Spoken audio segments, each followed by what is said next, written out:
Over the past 2 weeks, we've covered everything you need to know to navigate the new healthcare laws and online insurance marketplace. But if you're a small business owner or you work for one, ObamaCare has special new rules for you. With everything you need to know is Fox 29's own lifestyle lawyer, Shari Olefson. She joins us now. Right? I got it. You know, it's a tongue twister almost. But at any rate, let's not get anything confused about what small business owners need to know about ObamaCare. This is very important to them. Let's talk about the first question. What is new for them and their employers under ObamaCare? Right. Well, and this is important, Mike, because there are over 20 million small businesses in the country. Over a third of American workers work for a small business. So this applies to you if you either own a small business or you work for one. And a small business is considered any business with under 50 employees. So here's the deal. There are a lot of similarities. You still supposedly can begin enrolling October 1st, assuming the system would work.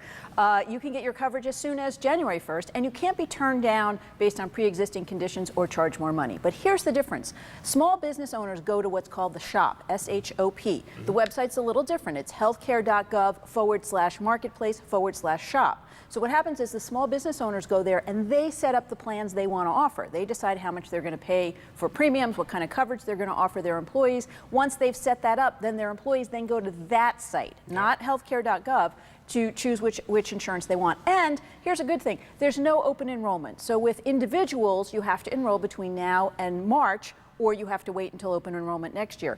For small businesses, you can enroll anytime you want. You can set up your own shop for your company anytime you want. It doesn't matter. As long as it's by the 15th of the month, your insurance coverage can start the next month. And of course, there is a cost associated with those small business owners setting up that healthcare, setting up that page for their employees to go to.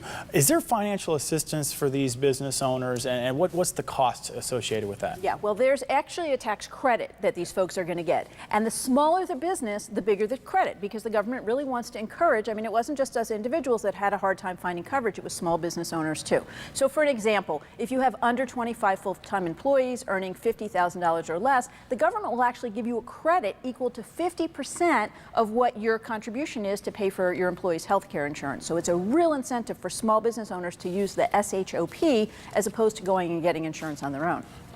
One of the big things that has been so controversial is the penalties you could face for not signing up. And business owners, they could face penalties as well. Well, and this is big businesses. So this is if you have more than 100 employees, and this doesn't start for another year. But yeah, the whole point is the government wants to encourage large businesses to give their employees what's called a minimum amount of essential coverage and for affordable costs. So the standard for that is if the insurance covers 60% of what the government has defined as essential services, that's certain health visits, those kind of things, and as long as the cost of the insurance is not more than 9.5% of your employee's income, then you don't have to pay this penalty. But if those big companies don't meet those standards, then they're going to have to pay $2,000 or $3,000 per employee for not providing this coverage. It's a complex issue, and we are glad we have our lifestyle lawyer, Shari O, with us as usual, and thank you for joining us with this topic Thanks, today. Mike. Back to you guys at the anchor desk.